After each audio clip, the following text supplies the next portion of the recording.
Hello everyone. आज हम 7th class की कार्य पुस्तिका है। ये सामाजिक विज्ञान की कार्य पुस्तिका में भूगोल विषय का अध्याय 5 जल में दिए गए क्रियाकलाप को अच्छे से हल करना सीखेंगे। सभी बच्चे वीडियो को शुरू से लेकर अंत तक पूरी देखें और अगर आप अभी तक चैनल पर नए हैं तो चैनल को सब्सक्राइब भी कर लें और साथ में दिए बेल आइकन को भी ज़रूर प्रेस कर लें ताकि आगे से जो मैं और वीडियो डालूं उसका नोटिफिकेशन आपके पास आ जाए और मेरी वीडियो आपके पास सबसे पहले पहुंच सके। तो देखिए, एक बार शुरुआत करते हैं हम। यहाँ पर हमारा अध्याय 5 है जल, और इसमें यहाँ पर एक चित्र दिया गया है। इसे ध्यान से देखिए और मुझे बताइए किस चीज़ का चित्र नज़र आ रहा है आपको। संसार का मानचित्र दिया गया है ये, और इसमें महासागरों के बारे में बताया गया है। तो महासागर कितने हैं? 5। कौन कौन से हैं? पहला है हिंद महासागर, दूसरा है प्रशांत महासागर। देखिए यहाँ ये प्रशांत महासागर है। तीसरा है आर्कटिक महासागर, यहाँ 3 लिख देंगे। आगे आ जाता है अटलांटिक महासागर, इसमें ये उत्तरी अटलांटिक महासागर है। और यहाँ पर जो ये एरिया है ये दक्षिणी अटलांटिक महासागर कहा जाता है। और ये 5वें नंबर पर है अंटार्कटिक महासागर। यहाँ का ये जो एरिया है अंटार्कटिक महासागर में है। तो इस तरह से ये 5 महाद्वीप संसार के मानचित्र पर दर्शाए गए हैं। यहाँ क्रियाकलाप 1 है कि दिया गया मानचित्र किसका है। तो ये मानचित्र संसार का है और महासागर का है। महासागरों के बारे में संसार में आने वाले 5 महासागरों का है। मानचित्र में महासागरों को पहचान कर उनमें नीला रंग भरो और नीचे इन महासागरों के नाम लिखो। तो इसमें है 5 महासागर हैं। हिंद महासागर, दूसरा प्रशांत महासागर, तीसरा है अटलांटिक महासागर, चौथे नंबर पर है अंटार्कटिक महासागर और 5वां है आर्कटिक महासागर। 5 महासागरों के नाम दे दिए हैं। नेक्स्ट है यहाँ पर कि ग्लोब या एटलस की सहायता से किन्हीं 10 सागरों के नाम लिखो।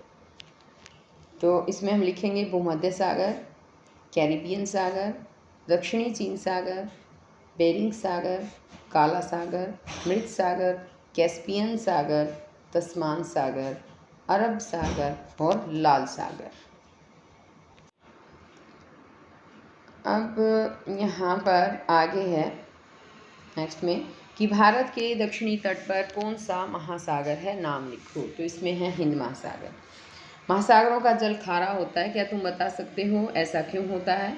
तो इसमें है कि समुद्र के पानी में लवण की मात्रा अधिक होती है। इनमें सोडियम और क्लोराइड 2 खास लवण हैं जो समुद्र में करोड़ों सालों तक जमा रहते हैं, इसलिए समुद्र का पानी हमें खारा लगता है। नेक्स्ट क्वेश्चन यह है कि तुम्हारे आसपास जल के प्रमुख स्रोत क्या हैं, सूची बनाओ। तो हम इसमें लिखेंगे कि हमारे आसपास नदियाँ, कुएँ, तालाब, वर्षा का जल इत्यादि जल के प्रमुख स्रोत हैं। क्रियाकलाप 2 दिया है यहाँ, और इसमें है चित्र में जल चक्र दर्शाया गया है। क्रम के अनुसार नाम लिखो और विभिन्न क्रमों को स्पष्ट करके लिखो। तो यहाँ पर देखिए बच्चों, ये चित्र दिया गया है, इसे ध्यान से देखिए एक बार। यहाँ पर क्या होता है, ये महासागर से जल जो है, नदियों से महासागरों से जल वाष्पीकरण होकर जो है ऊपर की ओर उठता है, ऊपर आसमान में जाता है।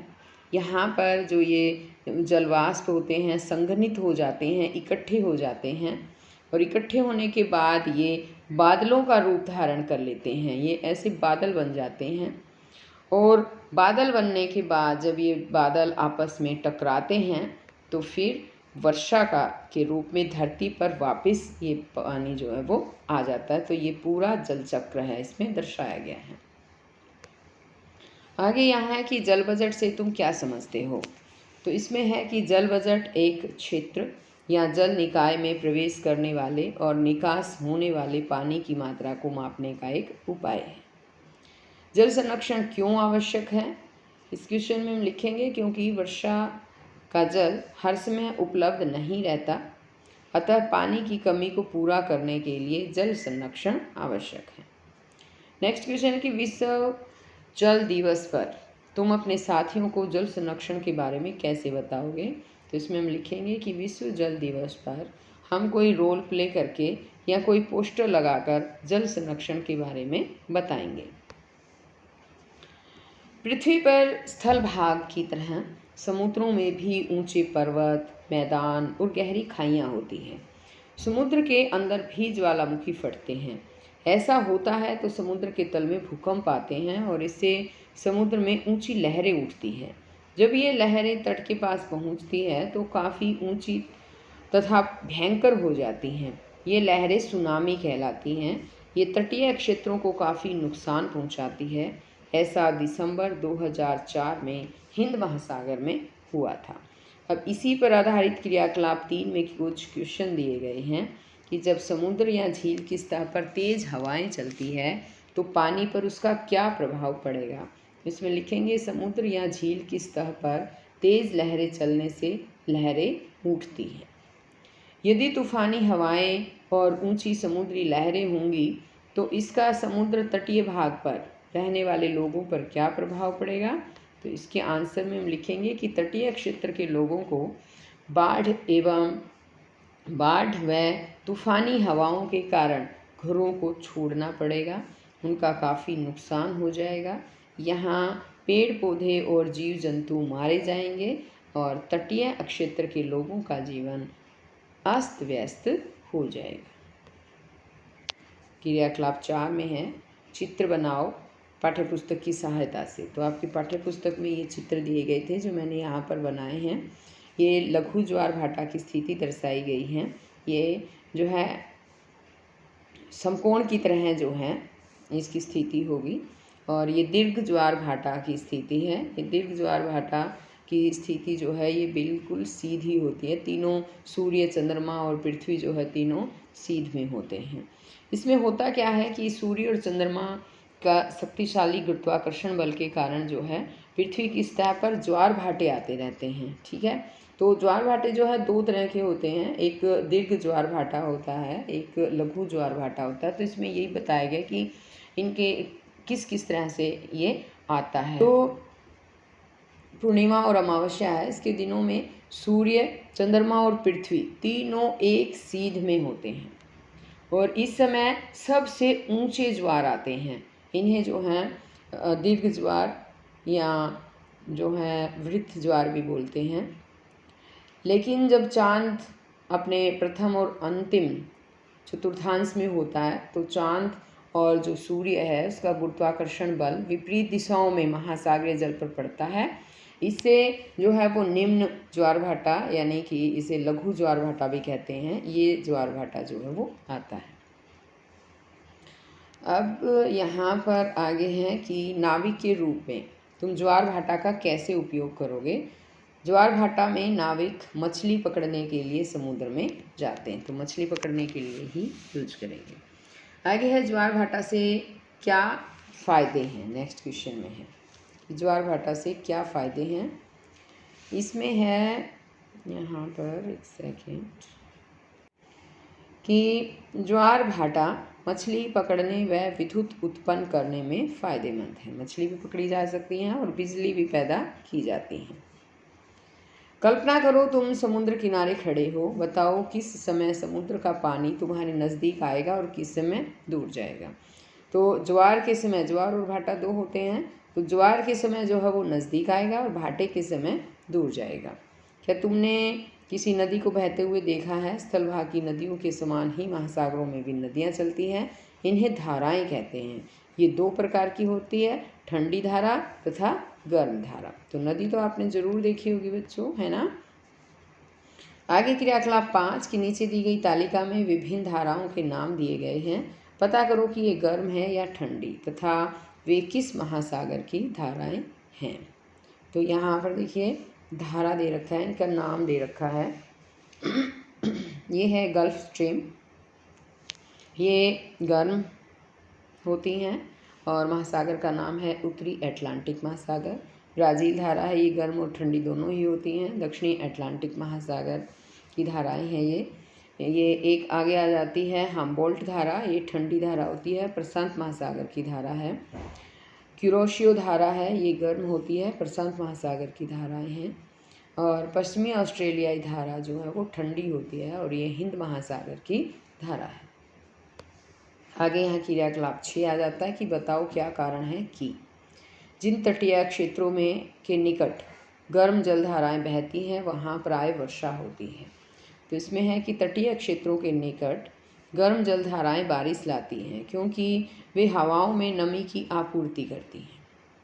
नेक्स्ट क्वेश्चन है कि ठंडा जल नीचे बैठ जाता है, तो क्या कारण है कि नीचे बैठ जाता है? इसका उत्तर हम लिखेंगे कि ठंडे जल का घनत्व ज़्यादा होने के कारण भारी होता है और नीचे आ जाता है। गर्म जल का घनत्व कम होता है तो ऊपर उठ जाता है। आगे यहाँ है कि नॉर्वे के तटीय भाग में सर्दियों में भी पानी जमता नहीं है, तो इसका कारण है कि नॉर्वे के तटीय भाग में गर्म अटलांटिक धाराएं बहने के कारण सर्दियों में भी पानी जमता नहीं है। नेक्स्ट है कि निम्न के सही जोड़े बनाओ। अब जैसे इसमें यहाँ पर दिया है ज्वार, तो इसका होगा भाटा। क्यूरोसिया गर्म धारा होती है, धाराएं समुद्र में उठती हैं। ओयाशियो ये ठंडी धारा है और ये है बर्फ़ की नदी जो है उसे हिमानी बोलते हैं। अब आगे आ जाता है यहाँ पर कि अपनी पाठ्य पुस्तक में दिए गए महासागरीय धाराओं वाले मानचित्र में देखकर बताओ कि भूमध्य रेखा के पास कौन सी धारा बहती है।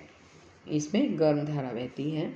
ध्रुवों के पास कौन सी धारा बहती है? ठंडी। उत्तरी गोलार्ध में धाराएं किस दिशा में मुड़ रही हैं? दाईं ओर।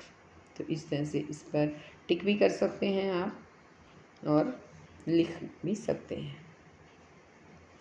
यहाँ है कि फेरल नियम के अनुसार धाराएं उत्तरी गोलार्ध में हमारे दाएं हाथ की ओर तथा दक्षिणी गोलार्ध में हमारे बाएं हाथ की ओर मुड़ जाती हैं। क्रियाकलाप 7 दिया है, रिक्त स्थानों की पूर्ति करो।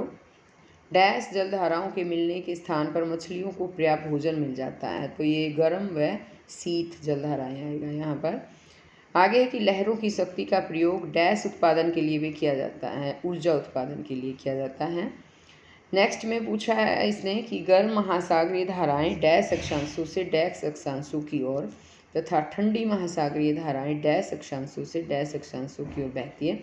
तो हम इसमें लिखेंगे जो गर्म महासागरीय धाराएं होती हैं निम्न अक्षांशों से उच्च अक्षांशों की ओर और जो ठंडी धाराएं होती हैं महासागरीय धाराएं वो उच्च अक्षांशों से निम्न अक्षांशों की ओर बहती हैं। ये पाठ यहीं पर ख़त्म होता है और नेक्स्ट वीडियो में मैं आपके लिए नया पाठ ही लेकर आऊँगी। अगर आप अभी तक चैनल पर नए हैं तो चैनल को सब्सक्राइब ज़रूर कर लें ताकि आगे से जो मैं और भी वीडियो डालूं वो आपके पास आ जाए। तो हम फिर मिलते हैं नेक्स्ट वीडियो में, तब तक के लिए बाय।